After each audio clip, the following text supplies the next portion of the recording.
Assalamu alaikum guys, welcome to my YouTube channel Art and Craft. First of all, like and subscribe my YouTube channel. If you like my videos, then share it more and more.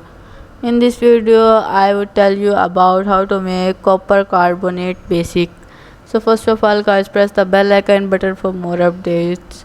This form of copper carbonates is the article of commerce. What you're getting when you buy it is a mixture of theoretical copper carbonates and copper hydroxide. The chemical structure sees two copper atoms bonding to OH each and sharing in CO3. Data sheets might quite the amount of copper metals in the materials. Copper carbonates has a fairly complex decompositions.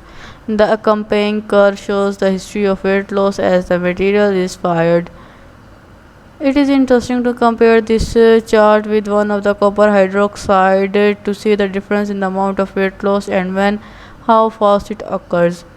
As with other metallic coloring carbonates, copper carbonates is bulkier than the oxide form, thus it tends to disperse better to give more even result. It is also more reactive chemically and thus burns better. As such, it is ideal for use in brush house brushwork where minimal spec is required. However, it produces gases as it decomposes, and these can use pinholes and blisters in glaze. Also, carbonates from contains copper per gram, therefore cools are less intense than the oxide form. The hydroxyl component is an important aid in dispersing the powder throughout the glaze slurry and thus avoid specks in the fired glaze. Supplies the green copper carbonate basic often vary in color and density, dark and heavier, lighter and fluffier, reflecting variations in raw materials and manufacturing procedures. Despite variation in the physical appearance of material, the amount of contained copper metals remains essentially constant. The raw powder began to melt between 1950 and 2000 Fahrenheit. At around 1500 Fahrenheit, gases will discolor nearby items in the kiln. Copper carbonate is beginning to melt into 1000 Fahrenheit.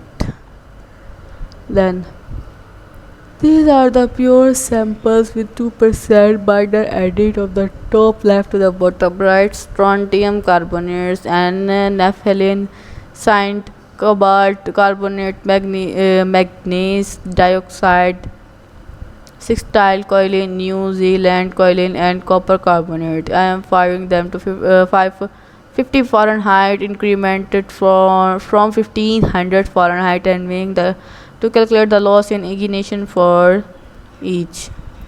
I want to find out what experiment these are guessing and potentially bubble disrupting the glaze they are in on under.